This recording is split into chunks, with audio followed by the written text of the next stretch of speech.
Welcome to the Seeker's Hollow. I'm Brian, and welcome to part 3 of exploring Ryecroft. One funny thing that I've been doing wrong in the last couple episodes since we got into Ryecroft is I've been forgetting that the encounters are only on a 1 in 6 chance, and I've just been fighting every encounter. So I was thinking, like, there's a little bit too many fights going on here. But yeah, that's what's been going on with that. So it's going to be a little bit easier to make our way into here. And of course, there's still going to be some encounters, but it's kind of cool to see some of the different monsters and things like that. But yeah, it'll be a little bit easier to move along down the path here and do some more foraging and exploring things in the area without having a guaranteed fight every 2 turns. You have to watch out because I will do some crazy stuff like that sometimes. All right, so when we left off last time, we finished a bunch of battles, and we also finally found some herbs, which technically completed a portion of our quest. But I think we are certainly going to look for more, and we would like to make it to at least to the gate before this day is over. And I think we've spent just under 2 hours exploring the area so far. I think what we'll do is we'll say that it's been just 10 minutes shy of 2 hours, and then we'll let the party have a rest. They need to have one rest turn each hour, so they're going to have a rest turn, and then we'll start the next turn. And we do need to make a check now to see if we will have an encounter. And that is a 1, and we would get an encounter on a 6, I believe is the rule. So we won't have an encounter this time, and we can take a couple more turns moving along down the path. And of course, we're moving at a rate of 2 hexes per turn. So we're going to be able to move 4 hexes here. We'll move 4 hexes down. A little bit hard to see exactly what hex we're on there, but it looks like about 4 hexes. And so that would be the equivalent of 2 turns. And we're going to check again for an encounter. And that's a 1, so we won't have an encounter there. And we can keep on making our way down. Let's see, 1, 2, 3, 4. It's going to be about here. And I think we can take 1 rest turn, and we can also take 1 turn to look for some more herbs. So let's do a check for survival. And all right, we got a 4. You just have to get a 4 or better. So we did make a successful foraging there, and we're going to roll on the table, see what kind of plants or flowers that we found. This is going to be a D10 roll. And that is going to be a 10, which is the gobsnot. Ingesting one of these green and yellow cap mushrooms causes sleep for 1d6 hours unless a save versus poison is passed. Eating multiple gobsnot mushrooms does not increase the effect. Okay, a gobsnot. So I think we'll also give that to Wadred Vague, the herbalist apothecary that we are escorting. Probably give him at least the first 5 or so that we find, and then maybe we'll get some more for ourselves after that. Okay, so now the party is going to rest, and then we're going to start the next turn, and then the next check also for an encounter. That's a 2, so there's not going to be any encounter. And we can move 4 more hexes, which is going to be about here, I believe. And then we're going to check again. And that's a 5. I almost had an encounter there, but we did not have one. And we'll go ahead and move 4 more here. And now there is a clearing here, and of course we're using the Game Master map, so we do have the ability to see that there are things out there that we can check out. And it would be nice to be able to use the player map, but if I did that, then I would never know where anything's at, so I kind of have to do it this way. But I think we do definitely want to come over in here and check out this This looks like some kind of a small house or shack or something over there. So I think we want to check that out. And we're going to go ahead and do a search again and then a rest again. So let's check survival again and see if we can find some more herbs. No, we failed that time. Now we're going to take one turn to rest. And then now we're going to do a check to see if we have an encounter. And nope. All right, so we're going to move 1, 2, 3, 4 hexes. So we're into the house there. And that looks like A2, I believe, is the hex. And let's find out what A2 is. So A2 is the ruined shed. And so let's find A2 in our keyed hexes here. All right, so here's A2, the ruined shed. This old pig shed is now a collapsed mass of rotting wood and rampant vegetation. And so we're gonna take a look around, and we are going to be attacked by surprise by a shambling mound. So there's the stats for the shambling mound there. The shambling mound has some special abilities like suffocation. If a victim is hit by both fists in the same round, they are entangled in the shambler's roots and tendrils and suffocate in 2d4 rounds. The victim can only be freed if the shambler is killed. Well, that sounds pretty bad. And all weapon damage is reduced by half, and it is unharmed by fire due to being soaked with slime. And if damaged by lightning, it gains 1 hit die. And it can flatten body to squeeze through small holes. Alright, so we have to deal with this shambling mound first. And it's going to attack us if we're within 10 feet of the shed. So I suppose as the party makes their way over to the front of the shed to kind of peer inside, the shambling mound sort of comes out of the darkness, out of the pile of wood, and attacks everyone. And so it's going to get 1 free round attacking first.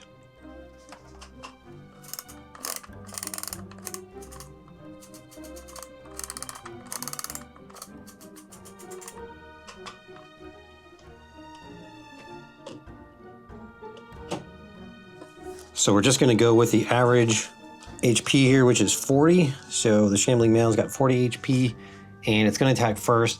And our marching order is going to be, I think typically we would have Samwise in the front. So we'll have Samwise and low blow, and Polo will also be up in the front.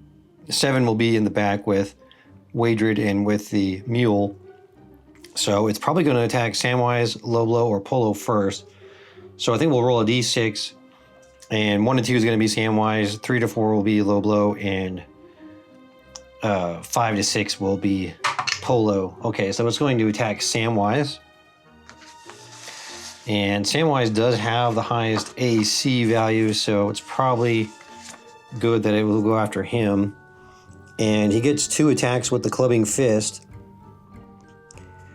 And he gets a +7 attack bonus, so that's pretty good. That might actually be enough to land a good hit on Samwise. So let's roll for his attack here. And oh, he only got a 1, so that's only an 8 with the modifier. So he will not go through the 17 AC. So luckily didn't hit that one, but he does get 1 more attack. And that is a 16, so that will be a hit for sure. And it's going to be 2d8 damage, which is pretty heavy damage. So let's roll 2d8. And we might actually, we could possibly die here because we only have 14 HP. And that's 9. So that's going to be a big hit right there. So Sam has got 14, and he's going to take 9 damage. So Sam is only down to 5. And you know what? I think that this is a good time for us to to run away. So the party is going to run away. Only Samwise is in combat right now. All right, so everyone is going to turn and run, and we're going to see if the slime is going to, how they're going to react. So we'll make a reaction roll right now to see what the slime is going to do. And I'm using a -1 on this just to reflect the fact that we are in an area that's especially hostile. So let's roll 2d6 here for the reaction roll. And that looks like a 7, which is going to be a 6, which is uncertain or wary. Okay. So I think we'll go with that. Maybe this would be, I guess maybe like a 50-50 if it's going to try to go after us. So let's just see what we get here. And that looks like a no. We got 2 no's to cancel out the yes, so it's not going to go after us. It's just going to hold its ground and protect the shack. And so everyone is going to run away out of there. And Samwise suffered a pretty big hit now. So he's down to 5 HP, I believe. Yeah, he's down to 5. So that monster was far too powerful for us to be fighting that. And oops, I didn't need to erase the maximum, but yeah, he's down to 9. Or, oh, I did that wrong. That's okay. I'll just keep it like that. And that's easily the strongest creature that we have faced so far. And so we'll take 2 turns running away from that, and then I think we're probably gonna have to roll for another encounter again here. And oh, we got a 6, so that is going to be an encounter. So let's see what we've got. Hopefully, Samwise doesn't get killed. We might have to start running away again. And we'll roll a d10 to see what this is going to be. And that is a 4, which is another giant toad. Okay. Getting a lot of giant toads. But we are pretty handy at taking these out. So let's roll for a surprise. And none of us are surprised. And then we're going to roll for initiative. And the giant toad did win the initiative. And then we also need to roll for distance as well. So it's going to be 100 feet away. And the giant toad can move, it looks like 30 feet per round in combat. So he's going to move 30 feet. And so we're now down to 70 feet. And we'll be able to attack with... Low blow will be able to attack. I think the giant toad cannot attack from 70 feet. He has a sticky tongue, which can be up to 15 feet away, so that's still too far away. But low blow can attack with his bow. And the movement for Polo, I believe, is around 50, so Polo can move pretty far toward the toad. But yeah, we'll have we'll have low blow attack with his bow. And I did mark off the arrows that he used in the last round, in the last video. So he's down to 15 arrows. So let's have him attack with the arrows. Or with his bow. So we got a 17. That's definitely gonna be a hit. And then we're gonna roll for damage, which is gonna be 1d6 plus 1. And that is a 6, so pretty good hit there. And the toad has 11 HP, so he's going to have 5 left. So we'll do another toad right here. And okay, he's down to 5. And then, see, Samwise is going to move. He can move he can move like 15 feet, I think. Because that would be about half of his move right now. So he can move like 15 feet. And Loblo will just stay where he's at and keep raining arrows. So... And then 7 is not going to do anything. He's just going to stay in the back to protect our NPCs and our people that are following us around.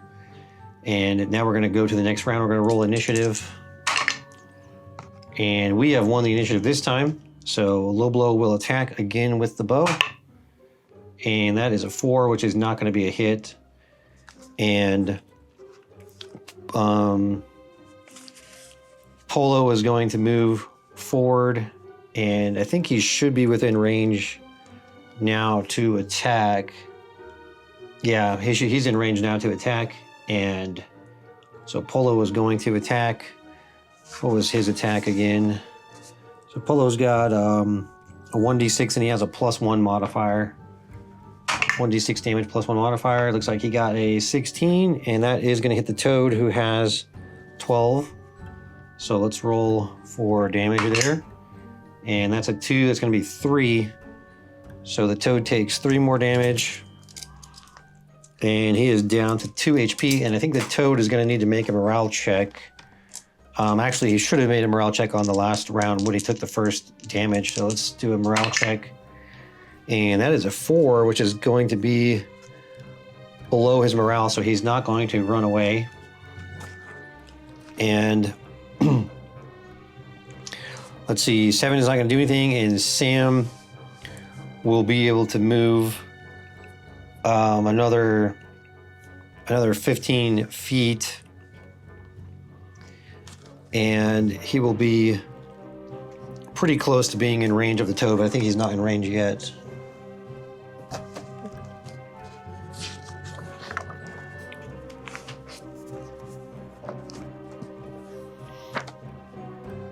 Yeah, so Sam is still 40 feet away from the Toad, so he's still a little ways. And 7 is not going to do anything, and then we're going to go to... the Toad is going to have his turn now, and... The Toad is in the melee range of Polo, so he's going to try to bite Polo here. But if he does get a natural 20, he can swallow a victim. So hopefully he doesn't get a natural 20. Let's see.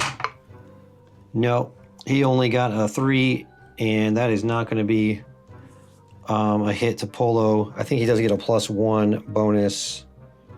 No, he does not actually. So, all right, just a 3.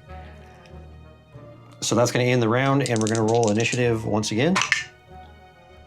And we have 1 initiative this time. And we'll have Polo is going to attack first.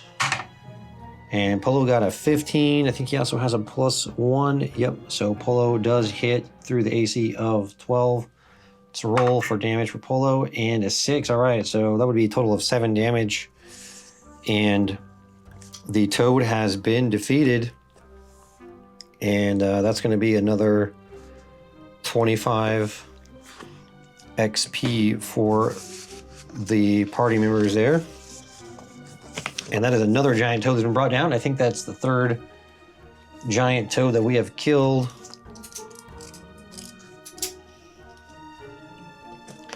And now we got to try to remember how many hours we've spent. I think we're coming up on almost 4 hours now. So we'll go ahead and have the party rest for 1 turn. And we do want to go back to Woodchurch Eaton before it is dark. And it's 1.5 miles to get there, which I believe is going to be about 1.5 hours traveling on a track. Let me double check that.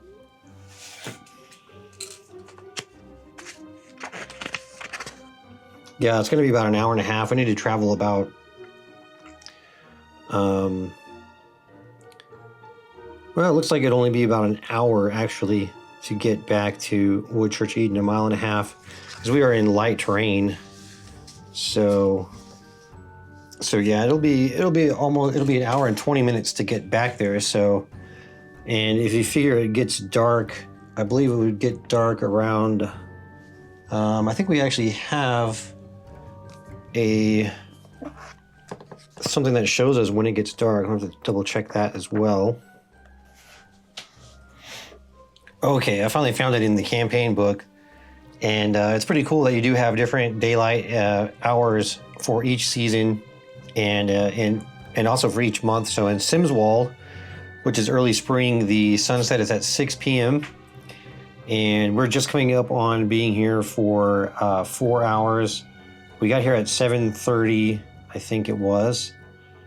So we're looking at, we've got about, let's see, probably about 4.5 more hours that we can stay here before we would have to leave. And by the travel time of getting over there, it's probably going to take us almost 2 hours or so to get back out of there. So we probably have to start heading back fairly soon, but I think we'll come down a little bit further maybe, and then we'll start heading back and end the first day here. But let's go ahead and move a little bit further up.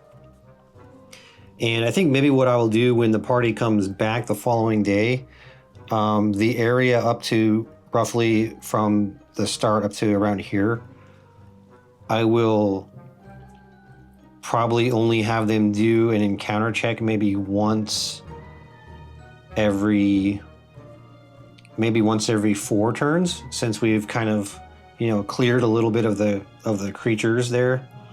And that'll just kind of help us to get a little bit further along during the few days that we are going to be exploring in here. So, all right, so we'll say that the party has taken a rest, and we're starting from 4 hours being in here. So we're going to go ahead and travel 4 more hexes, and then we're going to roll for an encounter check, and that's a 1, so we got nothing there. And then we'll go ahead and go 4 more hexes, and so that's already 40 minutes there. Or no, sorry, that's 20 minutes. Oh, and we just got a 6, so we do have an encounter. So let's roll for that 1d10. And that is an 8, which is a shambling mound. Oh no, that's what we just had. We are definitely going to run away from that. Let's roll for surprise. If we're lucky, maybe we have surprised it. And no, it looks like we were both surprised, so it's going to cancel out. And let's roll for the distance. And that's going to be 50 feet away, which is pretty close. And now let's roll for initiative, but we are all going to run away because we know that these things are pretty powerful. We've already, whoa, that die went flying. We've already learned our lessons on this, that these are powerful. So, and looking at initiative, we did win the initiative. Okay, so we are simply just going to turn and run, and let's roll for the reaction to see how the shambling mound is going to react to our running away. And that's an 8, which again is going to be uncertain. So let's roll just a 50-50 roll here to see if it's going to pursue or not. And that looks like a no, it is not going to pursue. Okay. So we are now going to be running back this way because the shambling mound was there. So we'll take 1 turn and then 2 turns. So that's another. So now we've spent 40 minutes. And then we are going to check again for an encounter. And then we're going to, okay, no encounter. And now we're going to do a survival roll for foraging. And we did not win, or we did not pass that check. And now we're going to rest for 1 round. And then we're going to keep making our way out of here. So we'll go for 1 turn, 2 turns, and then check for an encounter. And we did get an encounter. So let's see what we've got here. A 3, I believe that is a giant toad again. Let's roll again. Let's see if we can get something besides giant toad. 10, is that the Ryecroft? Or no, that is the giant wood lice. And we have 1d6 of those. So there could be a lot of them. 6. Oh no. Okay. So that's not really... That may not be something that we can deal with 6 of them. Let's look at the giant wood lice.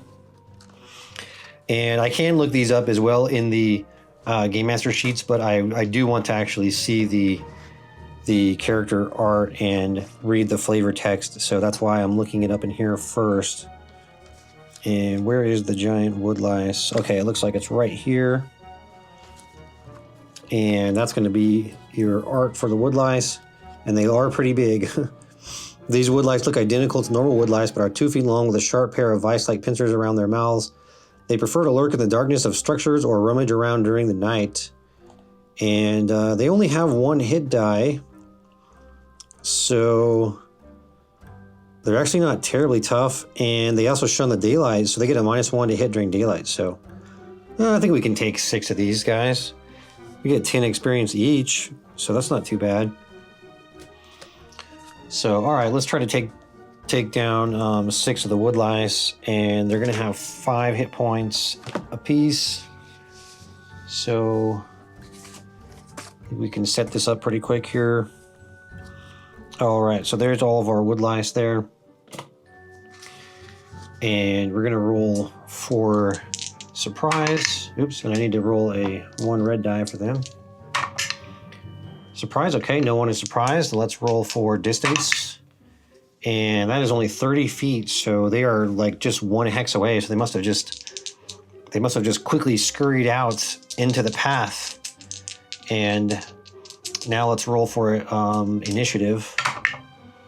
And the wood lice have won the initiative. So at 30 feet, I think they're going to be able to move in and attack us. Then they can pretty much surround us because they have 6. So they can move 20 feet per round, so they actually will not be able to get in range. So that's good, but they'll all move 20 feet and they're 10 feet away. And now it's going to go to our turn, and we'll have low blow attack with his bow. He's going to get a +1 due to the short range. And oh no, that's a total miss. That would be like a fumble there. I don't think there's anything bad that happens for a fumble, but I think it's definitely an automatic miss no matter what.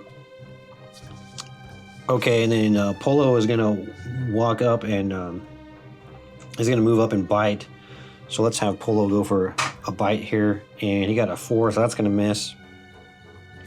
And then Sam is going to charge in swing, and that is an 18. So he will hit, and I believe with the charge, he's going to get a +2 damage. Okay, so the charge would give him just +2 to attack, but he does not get a damage bonus. So really, we don't really need to do a charge. Actually, he'll just walk in there and attack, and we didn't declare the charge anyway. So he's gonna walk in there and attack. And yeah, he got the 18. We're going to roll for damage now, which is going to be... It's going to be 1d8 +4. So he's got some really good swings. And that is going to be 11 damage. That's going to take out one of the wood lice for sure. That would have been enough to take out 2 wood lice. We'll have to look at getting him the cleave ability. I'm pretty sure there is a cleave ability in the game. That'd be a nice thing for him to have. Okay, and then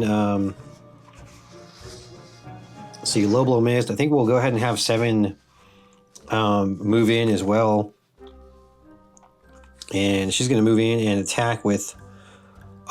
she has a club. She's going to move in and attack with the club. So she doesn't get a +1 attack bonus. So let's see. That's only a 6, so that's not going to hit. All right, so we're down to 5 left. And we'll just say that 2 are going to go to low blow, 2 are going to go to Polo, and 1 is going to go to Samwise.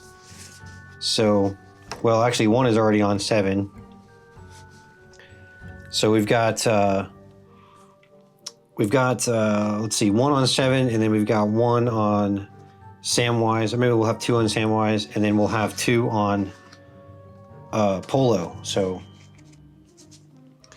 let's have the first one attack Polo, and that is a 19. Now he's going to get a -1 due to the daylight. They have the problem with daylight, but that's still going to be a hit on Polo for sure. And he's going to do 1d4 damage.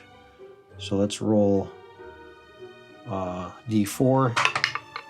And that is a 4. Ouch. So Polo is taking 4 damage, and Polo is now down to 6. Or no, 7. Polo is now down to 7 hit points. And then the next one will attack Polo. And that is a 17. That is also going to hit. So Polo is unfortunately getting hit pretty good by these wood lice. Let's roll the d4 again. And that is a 1.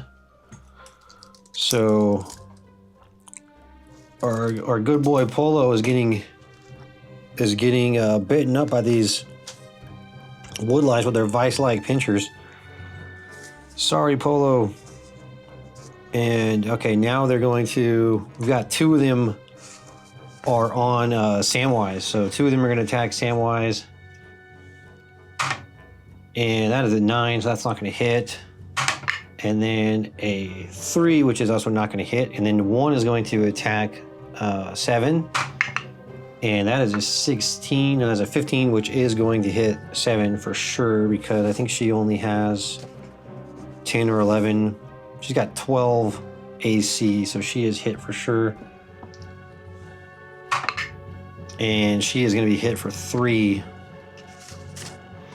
So 7 is going to be down to 4 HP, I believe.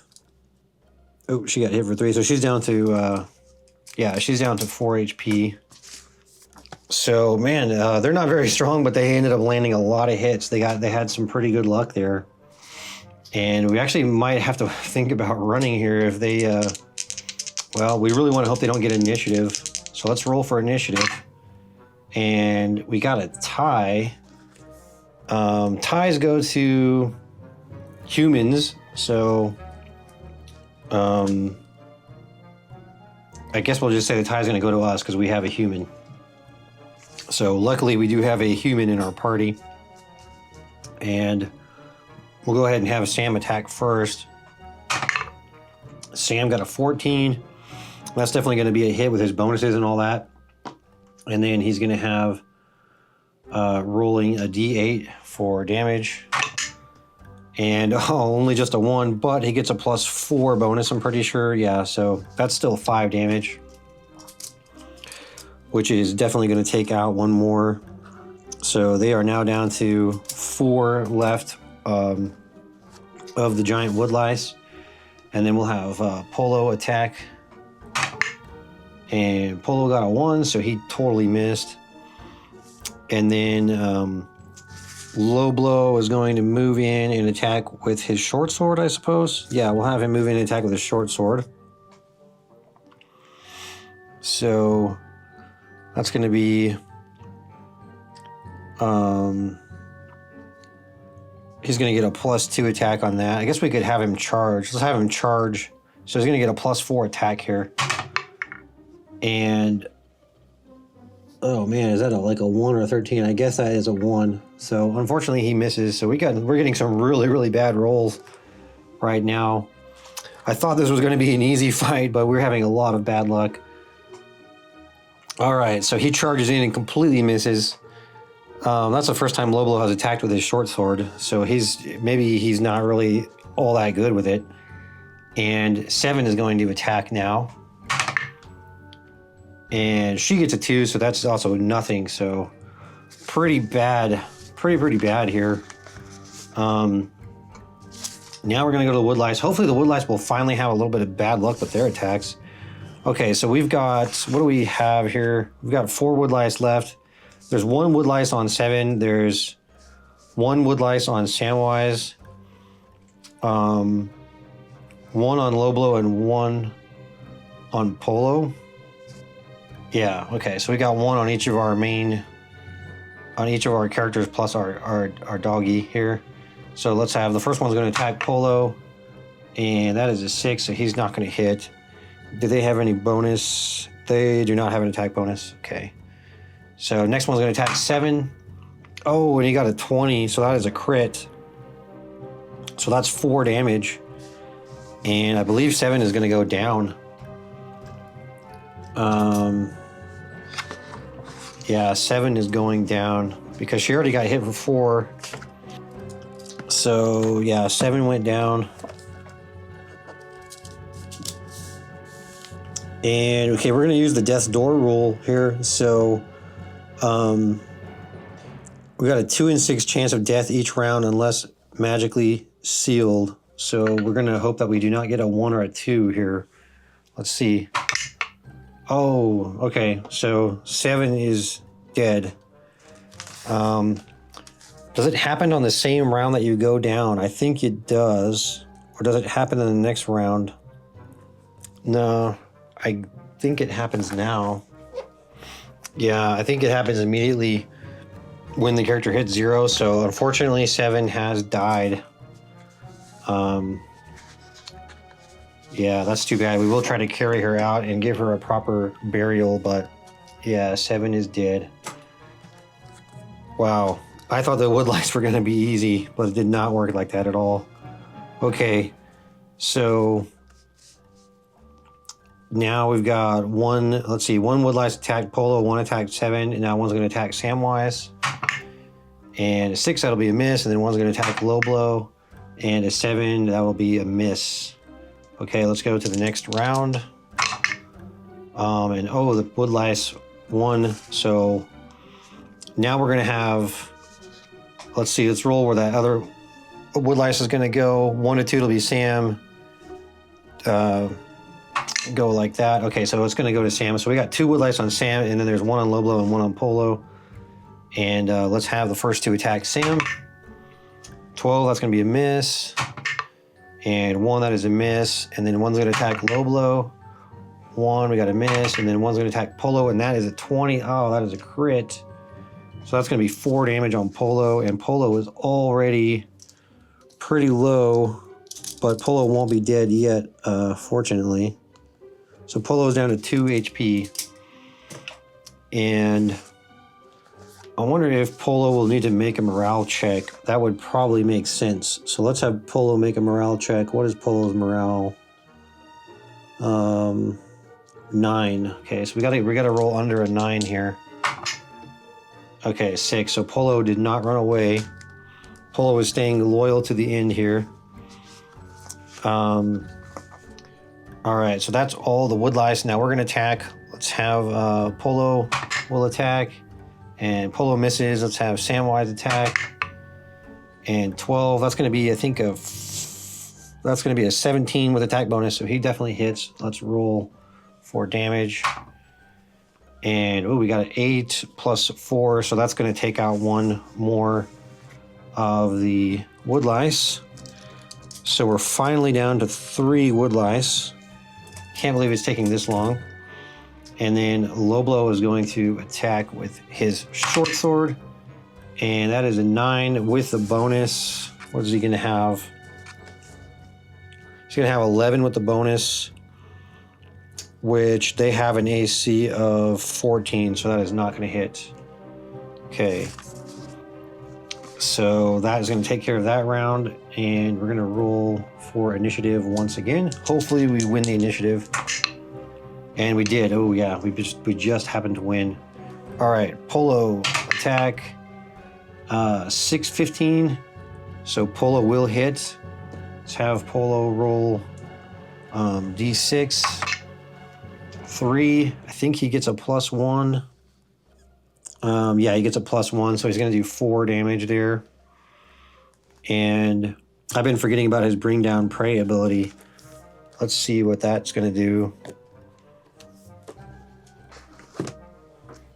Okay, so if he rolls 4 or higher, so he has to roll a natural 4, and I think he only rolled a 3, so it didn't work, but next time he rolls a 4 or higher, we'll have to remember that. All right, so Sam attacked and he killed one, and Polo did 4 damage, almost killed one. And now Loblo is going to attack. And Lobo finally gets a good roll with 15. That'd be 17 with his bonus. So now he's going to roll a 1d6. 5. Good. So he took 1 down. So we're now down to just 2 wood lice. And one of them is on Polo, so he's going to attack Polo right now. And 3 is going to miss, and then 1 wood lice is going to attack Samwise. Or actually, this one is on low blow, so, but no, he missed. Okay, and we'll roll initiative again. And unfortunately, the wood lice go first. One's going to attack low blow, and a 19, ouch. So he is going to hit, and this is going to be a d4. Just 1 damage, so pretty lucky there. Just getting 1 damage, so Lobo still has plenty of hit points. And now 1 will attack Polo. And that's a 2, so it's not going to hit. Okay, now Polo's going to attack. Polo, 15. That's going to be 16 with his bonus. And he really just needs to get a little bit of damage here. Yep, that's going to be 4 damage. And that wood lice is gone. And now we're just down to 1 wood lice left, which is on Loblo. Let's have Loblo attack. And that's a 9, 10, 11 with the bonus, so no. All right, Samwise will move over and attack the other one. It's on low blow. 19, he's going to hit. And then 1 plus 4 bonus damage is going to be 5, and that one is going to be dead. And finally, the wood lice have died. And they're worth 10 each, so it's going to be 60 experience, but we finally defeated them, but unfortunately we had a lot of really bad rolls, and of course 7 died. And that is very sad because 7 has been with us for quite a while, and I thought she would be a little bit more lucky than that. So we are trying to, we're definitely going to carry 7 out of here and give her a proper burial, but we do want to run the heck out of here. So let's see, it's going to be 1, 2, 3, 4. It's going to be 4, and then we're going to have to roll for another encounter check. 2, no. And then 1, 2, 3, 4. Roll for an encounter check. Nope. And then we're going to take 1 turn to rest. And 1 turn to forage. 6, so we got a successful forage. Let's see what we're going to get this time. Rolling a d10, we got 6, which is the grub nuts. These acorn-like seeds can be crushed into a paste which repels lesser and normal grubkin. 10 seeds are enough to create a line on the floor 5 feet long with the grubkin, which the grubkin must pass a save versus paralysis to cross, or coat up to 4 weapons, which causes an additional 2 damage per hit. The paste lasts for 1 attack per weapon. Well, that's pretty cool. But you gotta have 10 seeds to create something like that.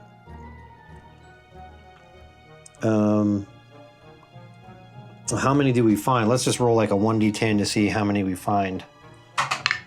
6. Okay, so we found 6 grub nuts. We'll go ahead and give. We'll go ahead and just give those also to Wadrid. So Wadrid now I think has. We've given him 3 different things, so we're going to try to give him 2 more. And so they took a rest and they foraged, and now we're going to continue moving on out of here.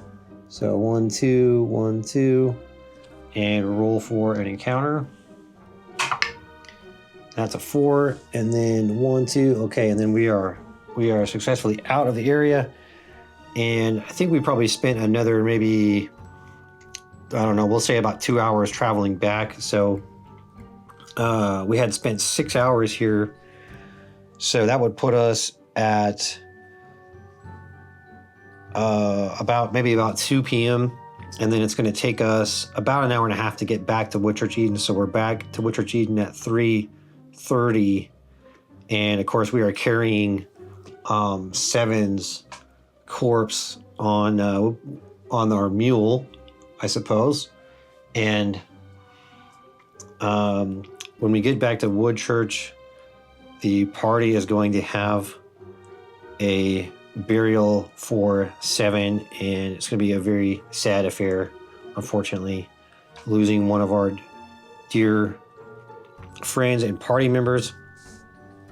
But yeah, so we're going to finish it here, but thank you very much for watching, and we'll see you in the next one. Take care.